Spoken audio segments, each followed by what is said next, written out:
Hello everyone, welcome to my channel. Please subscribe and hit the bell icon.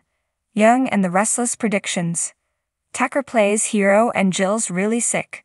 The Young and the Restless predictions suggest Ashley Abbott, Eileen Davidson, may find unlikely heroics in Tucker McCall, Trevor Street John, and Jill Abbott, Jess Walton, might have a crisis. I and our fans wonder if Alan Laurent, Christopher Cousins, is up to no good, and Victor Newman, Eric Braeden, faces the music. While Summer Newman, Allison Lanier, is also in the spotlight. Alan Laurent, a former doctor, is raising suspicions.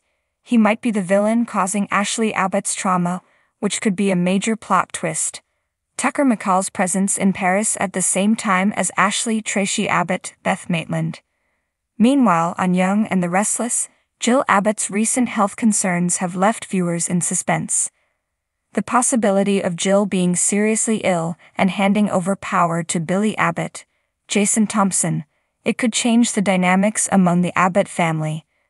Victor Newman's secret torture cellar and his agreement to hand over Jordan Howard, Colleen Zenk, to the police could expose his dark side to his family, setting the stage for more tension and drama on Young and the Restless. Lastly, the budding connection between Summer Newman and Claire Grace Newman, Haley Aaron, could lead to a potential love triangle involving Kyle Abbott, Michael Mealer, adding more intrigue to the story.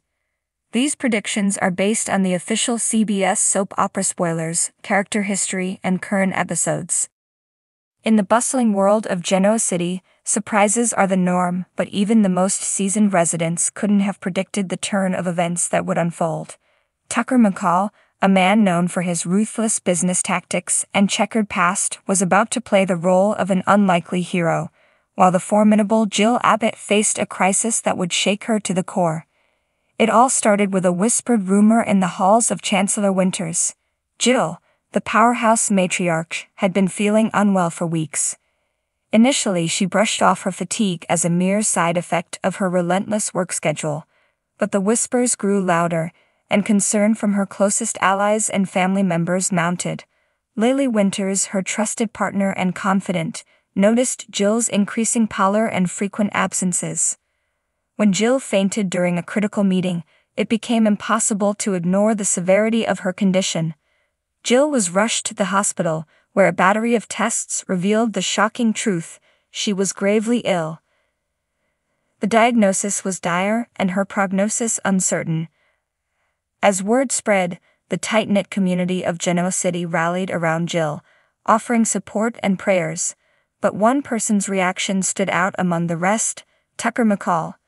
Tucker, who had recently returned to Genoa City under a cloud of suspicion and intrigue, had a complicated history with Jill.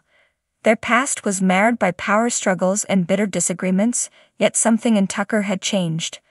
Perhaps it was the realization of his own mortality or the desire to redeem himself in the eyes of those he had wronged.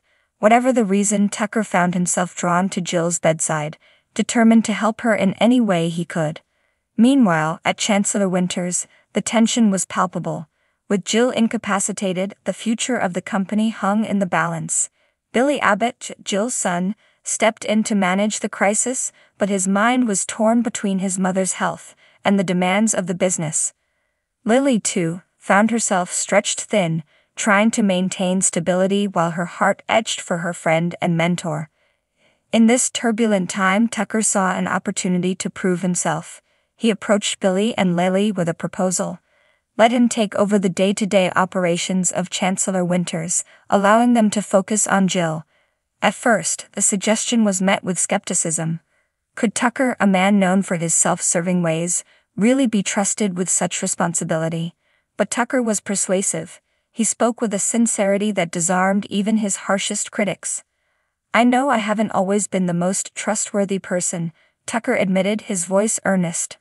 "But I want to help, for Jill's sake. Let me show you that I've changed." After much deliberation, Billy and Lily agreed to give Tucker a chance. With Tucker at the helm, Chancellor Winters began to stabilize. His business acumen was undeniable, and he implemented strategies that not only kept the company afloat, but set it on a path to growth. Employees, initially wary, started to see Tucker in a new light. He was still the shrewd businessman, but there was a newfound depth to his character, a sense of empathy and responsibility that hadn't been there before.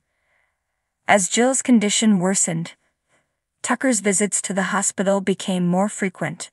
He spent hours by her side, reading to her, sharing stories from his travels, and even reminiscing about their past conflicts with a wry smile. Jill, though weak, found solace in Tucker's presence.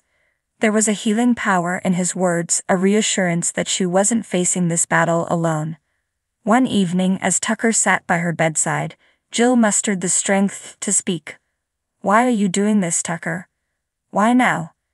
Tucker took her hand, his eyes reflecting a mixture of regret and determination. "Because I owe you, Jill. I've spent too much of my life chasing power and money, hurting people along the way. It's time I made amends. And because, despite everything, I care about you, more than I ever admitted, even to myself."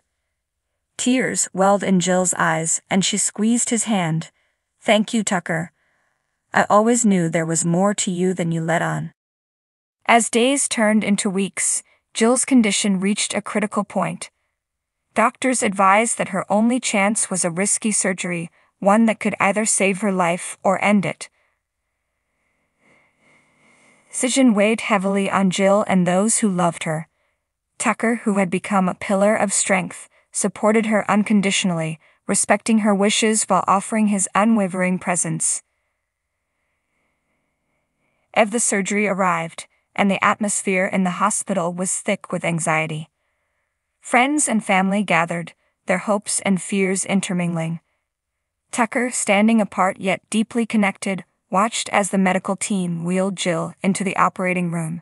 He closed his eyes, sending a silent prayer into the universe.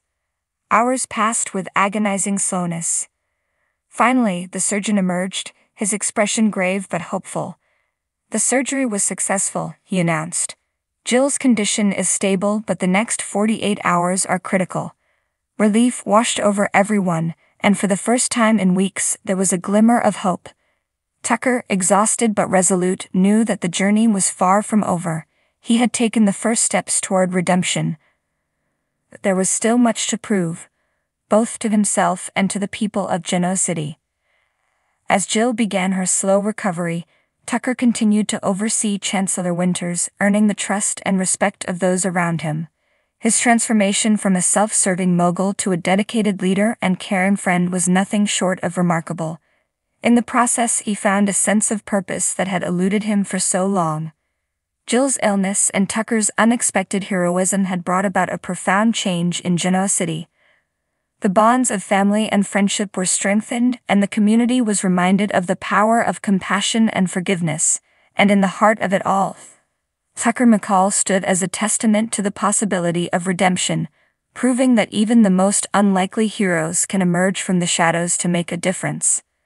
The saga of Genoa City would continue, filled with drama, love, and unexpected twists, but the story of Tucker and Jill would remain a poignant reminder that even in the darkest times, there is always a chance for light to break through.